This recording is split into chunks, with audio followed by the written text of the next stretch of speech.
This presentation discusses adding a program to an athletic department at the high school level, and for this specific presentation we're focusing on the addition of a boys volleyball program. The rationale and interest of boys volleyball started over the past few years. There are 40 plus middle school recreation players currently playing who have shown interest in playing in high school. The addition of boys volleyball would comply with Title IX because the activities offered at Situate High School would be equal to both male and female participants. Another rationale in adding this program is that since boys volleyball is a spring sport, it is the only sport that is played inside during the spring, so there are no other sports using the same facilities and does not require new equipment to be purchased for the program. There are some schools in our league currently who have a boys volleyball program in the spring and other programs, and towns are looking to add as well. So this would be crucial when figuring out scheduling and other needs based on the same sport. When looking at the total cost of the program, I broke it down into different sections. So the first one is the event staff and the coaching stipend. So as you can see, the costs for the program for 10 home games is $2,260. Only costs $226 per game because the only people being paid are the two officials and the one person doing the scoreboard, who gets paid $30 an hour for 2 hours for this one game. Looking at the stipends for the coach, there was $8,000 allocated in the budget for coaches. So when it was split up, it was determined that the head coaching stipend would be $5,000 for the season, and the assistant coach would get $3,000 for the season, giving a total cost of $8,000 for coaches, with a total event and coaching cost at $10,260.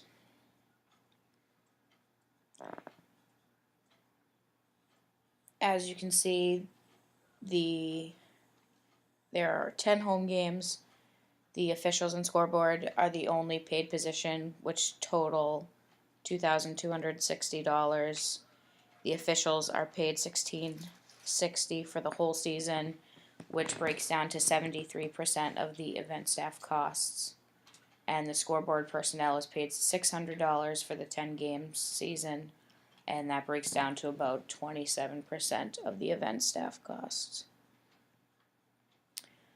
As mentioned previously, there's $8,000 allocated in the budget for new coaches, so the head coach, who makes $5,000, makes 63% of the coaching budget, and the assistant coach makes $3,000 at 37% of the coaching budget. This would be a sample draft schedule in order to calculate transportation costs.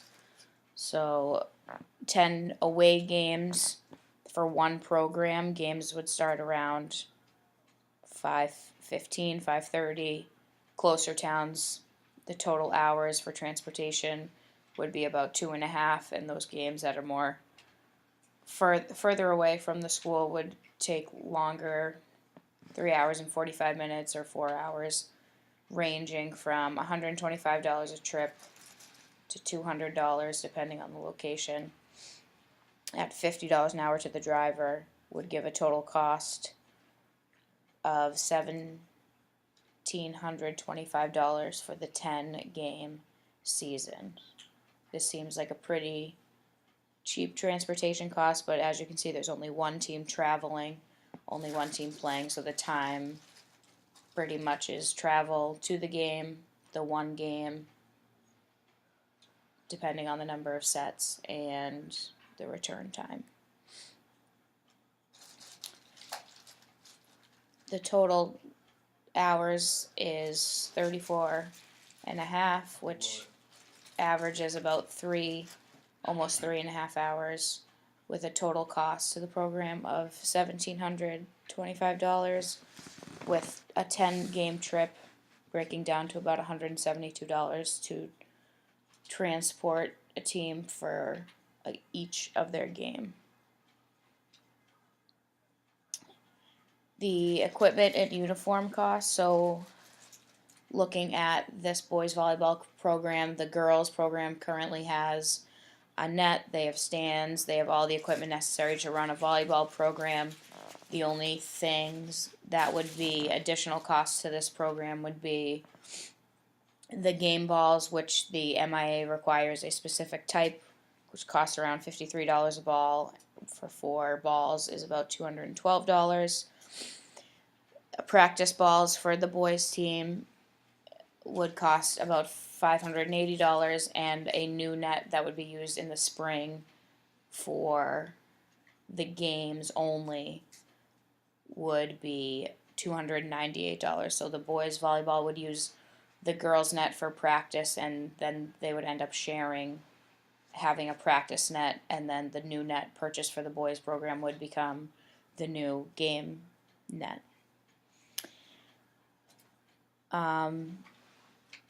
Ball bags, water bottles, any athletic training things are supplied already from the athletic trainer's budget. So med kits, anything additional, ice packs, any of those costs are not have not been figured for this team because it's a separate account for the athletic training budget.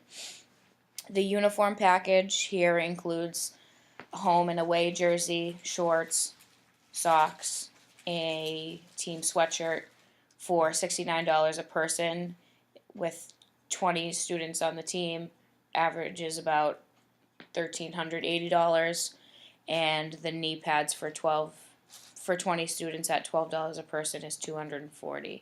So the total cost for the uniform is $1,620. And the total cost for the equipment, obviously that number looks a little low because equipment is shared throughout the athletic program. The total cost for equipment and uniforms is $2,710. As mentioned previously, netting stands shared with the girls volleyball team, which is a fall sport, so there's no conflict there. The new game net for the boys program, which would become the game net for both, is about $300, and the balls and other equipment is what rallies out the equipment costs. The uniforms are needed only in year one, as our athletic department requires that teams keep uniforms for at least 3 years before purchasing new ones. So the uniform packages total close to $1,400. The knee pads are an additional cost, which total about $1,620 for uniform costs. Looking at all these types of costs, for the home games, transportation for away games, coaches' stipends, equipment and uniform, the total cost to the program is $14,695. Minus the coaching stipend, so all the other things included, it's only $6,695 coming from the budget used day to day. Looking at the total cost, breaking it down by percentage, you can see that the coaches' stipends make up the most percentage, so they make up about more than half, 55% of the total estimated costs. The event staff for home games actually costs more than the transportation, in this case just by about 3%. The uniforms come in at about 11% of the total estimated costs, and the equipment is the least amount of the estimated cost, coming in about 7%.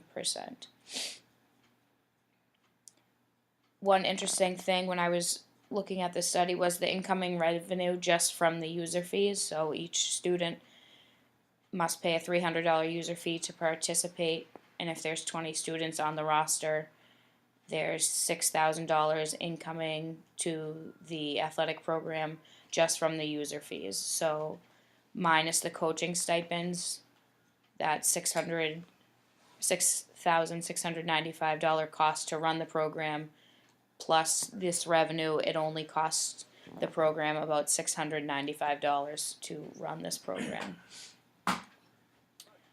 Over year 2 and 3, the costs are pretty similar, but there are a few changes. The transportation and events typically stay the same. The coaching stipends would stay the same if there was only that one team, which would be a trial run for this program for 3 years and to see what would happen next.